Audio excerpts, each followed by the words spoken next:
Fresh out of college with my business degree, I found myself back in my childhood home. I'm Anna, 22 years old, and honestly, I hadn't planned on moving back in with my parents, but here I was. The job hunt didn't take long, thankfully. Within a week, I landed a position at Davidson Marketing with a pretty decent salary and promising performance bonuses. That evening, over Mom's meatloaf, I share my good news. I figured I'd stay here for about 3 months, save up some money, and then get my own apartment. The clinking of forks against plates stopped abruptly. Mom and Dad exchanged one of their looks, the kind that always meant trouble. Moving out, Mom set down her fork. Anna, you know I can only work part-time at the library because of my back problems. Dad cleared his throat. And things aren't great at the plant. There have been rumors of layoffs. We could really use your help with the bills, Mom added softly. And you wouldn't have to pay rent here. It just makes more sense, doesn't it?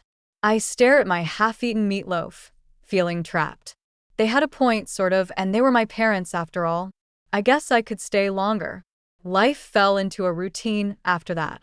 I went to work, came home, paid the bills, and Mom made sure dinner was always on the table. It seemed okay, manageable even. Until last weekend, when my sister Sarah showed up with her husband, Mike, and their kids, Emma and Lucas. The change in my parents was like someone had flipped a switch. Oh, my precious angels. Mom cooed, scooping up 4-year-old Emma, while Dad swung Lucas onto his shoulders. Sarah, darling, you look wonderful. How's everything going? Tell us all about what you've been up to. I stood in the doorway, watching as my parents fawned over their eldest daughter and her perfect little family. The way they hung on her every word, asking for details about the most mundane things, how her garden was doing, what new words Lucas had learned, how her book club was going. They'd never shown that kind of interest in my life, not even when I made Dean's List or won the business school's leadership award. Anna, be a dear and put on some coffee, Mom called over her shoulder, not even looking my way as she bounced Lucas on her knee. Standing in the kitchen that day, listening to my family's laughter from the living room, I couldn't help but think back to how things had always been this way. Sarah, 7 years my senior, had always been the star of our family show, while I was relegated to the role of supporting cast. I remember sitting at the same kitchen table when I was 11, showing Mom my straight-A report card. She barely glanced at it before returning to her conversation with Sarah about college applications. That's nice, Anna, she said, absently waving me away. Sarah, honey, which universities are your top choices? Those years were all about Sarah's high school achievements. Every dinner conversation revolved around her grades, her extracurriculars, her college prep. I'd sit there quietly, eating my peas, while Mom and Dad hung on Sarah's every word about her AP classes and college tours. Everything changed even more dramatically when Sarah got accepted to university. I was 11 at the time, and I still remember that dinner conversation like it was yesterday. We're so proud of you, sweetheart, Mom had exclaimed, tears in her eyes. We'll make it work, won't we, Robert? Dad nodded solemnly. We'll take out a student loan. Our Sarah deserves the best education possible. A week after Sarah left for college, they sat me down for a different kind of talk. Anna, Dad said, his voice serious, we need to tighten our belts for a while.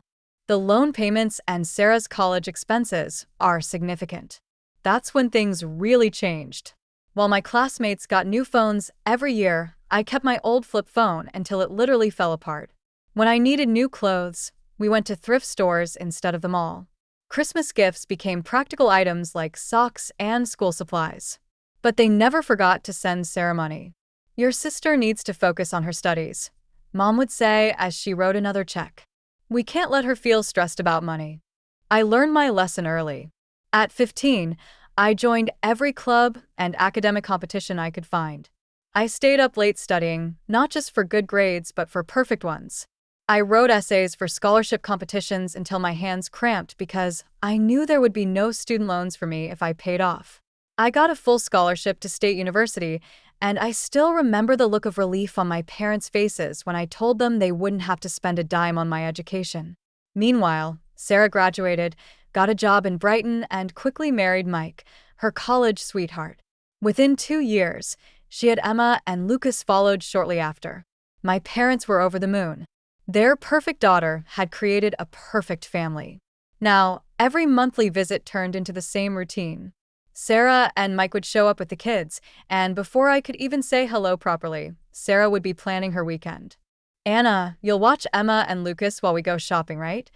She'd say, not really asking. "Mike and I hardly get any alone time these days." The first few times, I tried to suggest that our parents could watch them instead. "Oh, honey," Mom would say, rubbing her back. "You know it's hard, watch them instead." "Oh, honey," Mom would say, rubbing her back. "You know it's hard for me to keep up with young children, and your father needs his rest on weekends." So, here I was, spending yet another Saturday watching Frozen for the 100th time with Emma while Lucas tried to color on my bedroom walls. Sarah and Mike were off having lunch with friends, and our parents were puttering around the garden, occasionally peeking in to ask if I needed anything, as if they were doing me a favor. I try to console myself with the thought that it was just one weekend a month, just one weekend of being the free, reliable babysitter while everyone else lived their lives. A year passed in this monthly rhythm of babysitting and bills. I had almost gotten used to it, almost. Then came the phone call that would turn my already complicated life completely upside down. I was doing dishes after dinner when I heard Mom's phone ring. From the kitchen, I could hear her, surprised. "Sarah? Oh, sweetheart, don't cry. Tell me what happened." Through sobs, Sarah explained that Mike's company had gone bankrupt without warning. They couldn't afford their rent anymore and had no savings. "Could we maybe stay with you for a while?" Sarah's voice was so loud through the phone that I could hear it clearly. "Of course you can," Mom exclaimed without a moment's hesitation. "We'll make room." My stomach dropped. I stepped forward, clearing my throat. If they're moving in, maybe this would be a good time for me to get my own apartment."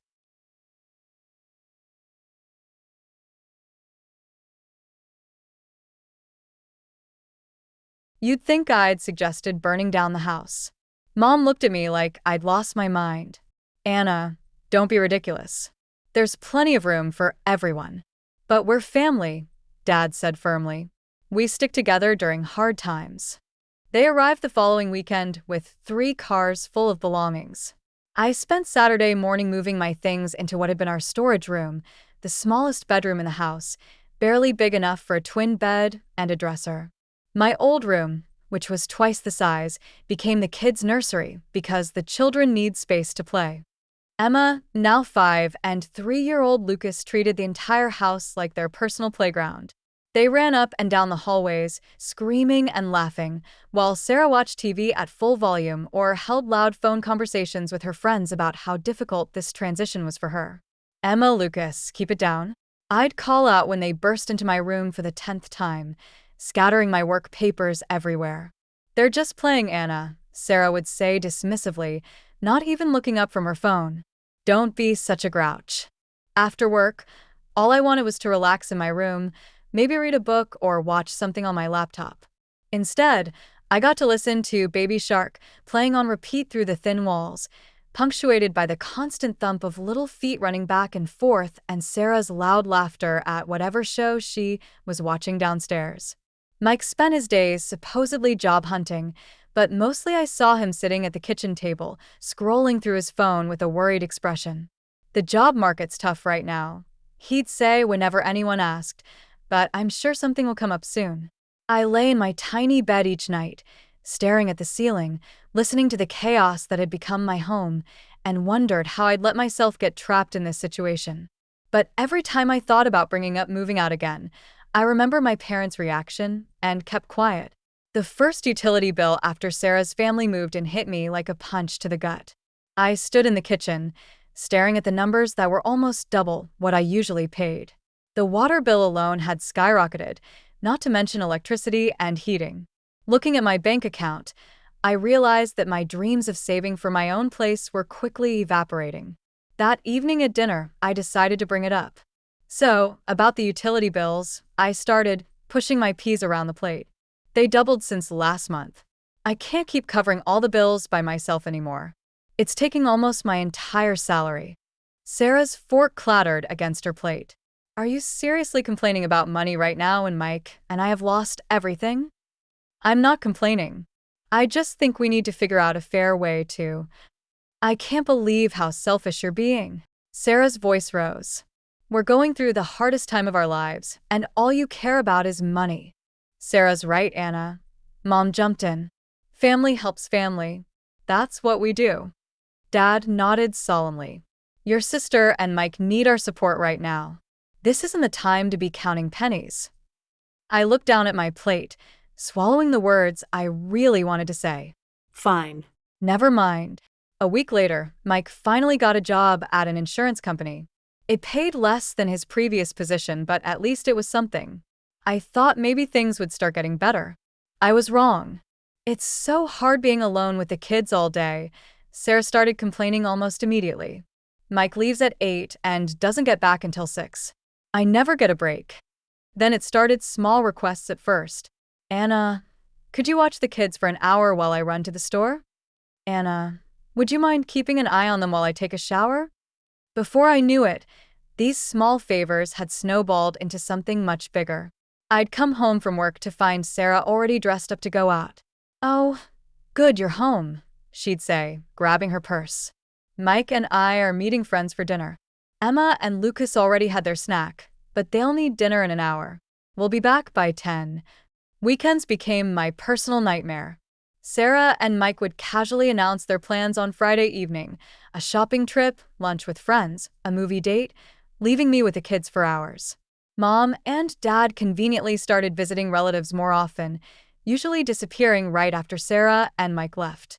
So there I'd be, weekend after weekend, trying to keep Emma from drawing on the walls while Lucas had another tantrum because I cut a sandwich the wrong way.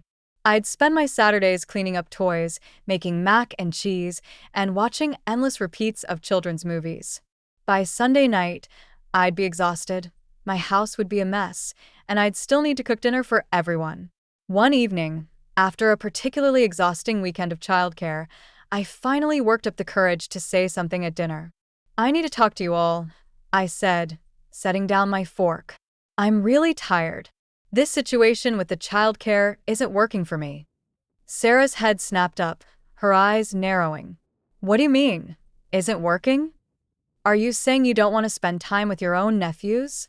Mom reached over and patted Sarah's hand. Don't worry, honey. This is actually good practice for Anna. She'll need to know how to handle children when she becomes a mother herself someday. Think of it as training. And just like that, they went back to their usual dinner conversation. Sarah talking about her day, Mom and Dad hanging on her every word, Mike nodding along. I sat there, invisible once again, pushing food around my plate. Nothing changed after that conversation. If anything, it got worse. Sarah and Mike seemed to take my complaint as a challenge, finding even more reasons to go out. They'd be waiting by the door when I got home from work, car keys in hand. We're meeting friends at that new restaurant downtown, they'd say, already halfway out the door. Kids have had their snack. Thanks, Anna. Weekends became something I dreaded. I'd wake up on Saturday mornings with a knot in my stomach, knowing I'd spend the next 2 days watching Paw Patrol and mediating sibling fights while Sarah and Mike lived their best lives. Then came a Wednesday that changed everything. I was at my desk at work, trying to focus on a marketing report despite my exhaustion, when my friend Rachel stopped by my cubicle. Hey, want to do something fun this weekend? She asked, perching on the edge of my desk. A bunch of us are going to the Pine Ridge Ski Resort, just a quick weekend getaway. Leave Saturday morning, come back Sunday night. The slopes are supposed to be perfect right now. For the first time in months, I felt a spark of excitement. Friday evening, I was in my tiny bedroom, packing my duffel bag, actually feeling happy about an upcoming weekend for once. I had just folded my warmest sweater when Sarah appeared in my doorway. What are you doing? She asked, eyeing my half-packed bag. Packing for a ski trip, I replied, rolling up my thermal socks. Going to Pine Ridge with some friends from work. Sarah's face darkened. You need to cancel. I looked up, startled by her tone. What? Why would I do that? Because, she said, crossing her arms, Mike and I are going to Aunt Linda's 60th birthday party in Millbrook this weekend. Mom and Dad are coming too. You need to stay here with Emma and Lucas. I couldn't help but laugh, actually laugh out loud, at the sheer audacity of it all. You're joking, right? I said, continuing to fold my ski pants. You can't seriously expect me to cancel my plans because you didn't bother to tell me about yours. Sarah's face turned red. This isn't funny, Anna. You're being completely unreasonable. No. What's unreasonable is assuming I'll drop everything at a moment's notice to be your personal babysitter again. Sarah's mouth fell open. She stood there for a moment, sputtering, before turning on her heel and storming out of my room. Mom, Dad, Mike. I could hear her shouting down the hallway. You won't believe what Anna is doing. I kept packing, my hands shaking slightly with anger. The thundering of footsteps announced the arrival of the cavalry. My tiny room suddenly felt even smaller as Sarah, Mike, and my parents crowded in. Mom's face was already set in that disappointed expression I knew so well. What's this about you going skiing? She demanded, hands on her hips. Exactly what it sounds like, I replied, zipping up my duffel bag. I'm going to Pine Ridge Resort with my friends for the weekend. But you can't, Sarah exclaimed. We have Aunt Linda's party. No, you have Aunt Linda's party, I corrected her. I stopped what I was doing and turned to face them all. Why am I just hearing about this party now? Why wasn't I included in any of the planning? Mom hesitated, looking uncomfortable for the first time. Sarah jumped in, her voice dripping with condescension. We all discussed it and decided this would work best for everyone. We go to the party, you watch the kids. It's the most logical arrangement. You all discussed it, I repeated slowly, without me, and decided what I would be doing with my weekend. How convenient. Well, you can't exactly bring small children to a sophisticated party, Sarah sniffed. Aunt Linda specifically said no kids. I shouldered my duffel bag. Sounds like a you problem. They're your kids, Sarah. Figure it out. What's that supposed to mean?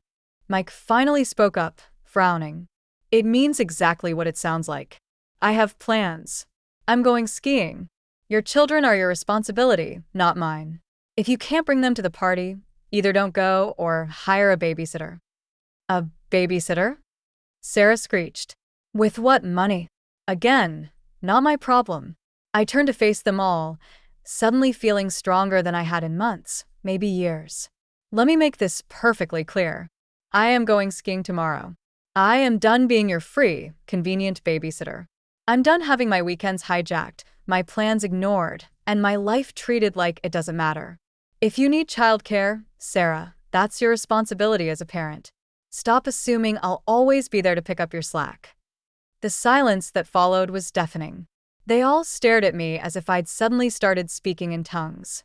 Sarah's mouth opened and closed like a fish out of water. Mom looked like she'd been slapped. Dad seemed to be trying to disappear into the doorframe. And Mike, well, Mike just stood there with that same confused expression he'd been wearing since his company went bankrupt. The moment of shocked silence didn't last long. Sarah's face crumpled, and she burst into theatrical sobs, covering her face with her hands. Mike muttered something that sounded distinctly like ungrateful under his breath. How dare you? Mom's voice rose. After everything we've done for you, you're being completely irresponsible.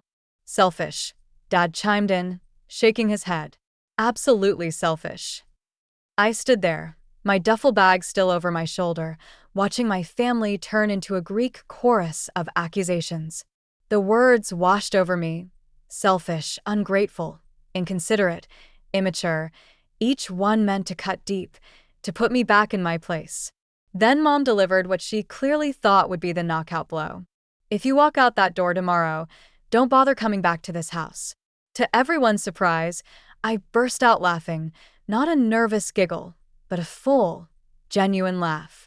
They all stared at me, as if I'd lost my mind. You know what's funny? I said, wiping tears from my eyes. I've been dreaming about moving out of this house for months. I just didn't have the courage to do it. But here you are, giving me the perfect excuse. So, thank you, Mom. Get out. Sarah shrieked, her fake eunuch's sobs forgotten in her rage. Just get out. Gladly. I pulled out my phone and dialed Rachel's number, putting it on speaker just to make a point. Hey, Ratch, sorry to call so late, but is that offer to crash at your place still good? Not just for after skiing, but maybe for a few days. Of course. Rachel's cheerful voice filled the room. I have a spare room. Want to come over now? That would be perfect. I'll be there in 20 minutes. I spent the next 15 minutes gathering everything I could fit in my car: clothes, important documents, personal items. They watched from various doorways as I made trips up and down the stairs, as if they couldn't quite believe I was really doing it. When I had loaded the last box, I walked into the living room where they had all gathered. Oh, one more thing, I said, my voice steady. Efficiently, since I won't be living here anymore, I won't be paying any of the bills either. You'll need to figure out how to support yourselves. Mom's face went pale. But the utilities, the groceries. Not my problem anymore, I said, echoing my words from earlier. I turned and walked out the front door, ignoring Mom's suddenly panicked calls behind me. The drive to Rachel's place was a blur of adrenaline and relief. My phone kept lighting up with calls and messages, angry texts from Sarah, guilt-tripping novels from Mom, stern disappointments from Dad. I ignored them all. The next morning, Rachel and I drove to Pine Ridge Resort as planned. For the first time in what felt like forever, I spent a weekend doing exactly what I wanted to do. We skied, we laughed, we had hot chocolate by the fire, and not once did I have to worry about anyone else's children or problems. When we got back Sunday night, I opened my laptop and started searching for apartments. With my salary no longer going to support my family, I could actually afford a decent place. By Wednesday, I had found a small but bright one-bedroom apartment in a nice area of town, just a 15-minute drive from my office. My first week in my new apartment was like learning to breathe again. Every morning, I woke up to blessed silence. No screaming children, no blaring TV, no guilt-inducing sighs from my mother. I could make coffee and drink it while it was still hot. I could spend my evenings reading or watching whatever I wanted on Netflix. The messages kept coming, though. I didn't answer the calls, but I couldn't help reading the texts. They followed a predictable pattern. Mom, how could you abandon your family like this? We need you. Sarah, you're so selfish. The kids keep asking where Aunt Anna is. Dad, your mother is very upset. You need to make this right. The messages cycled between guilt trips and anger, accusations and pleas. I read them all but responded to none. My silence seemed to drive them even crazier. They weren't used to not having power over me. After a week of this, I was sitting on my new couch when Mom's number flashed on my phone again. This time, I decided to answer. Anna, finally. Mom's voice was sharp. I can't believe you ruined our entire weekend. Aunt Linda's party was completely disrupted because of your selfish behavior. Sarah and Mike couldn't come because you refused to watch the children. Stop. My voice was quiet but firm. Just stop. I'm done with this, Mom. I'm done being treated like a servant in my own home. I'm done being expected to sacrifice everything, my time, my money, my life, for everyone else's convenience. I'm done being the family ATM and free babysitter while being treated like I don't matter. There was a long pause on the other end. When Mom spoke again, her voice had changed to that wheedling tone I knew so well. Honey, I know things haven't been perfect, but we're family. We need you. The bills this month. We're struggling without your help. No, Mom. I'm done. Maybe someday we can have a relationship again, but it will be on equal terms. No more manipulation, no more guilt trips, no more treating me like a walking wallet or free childcare service. Until then, I hung up and immediately blocked her number. Then I went through my phone and blocked them all: Mom, Dad, Sarah, even Mike. I blocked them on social media too. It felt both terrifying and liberating, like cutting anchor lines I hadn't even realized were holding me down. Maybe someday I'll be ready to have my family back in my life. Maybe with enough time and distance, we can build something new, something healthier, with boundaries and respect. Or maybe we won't.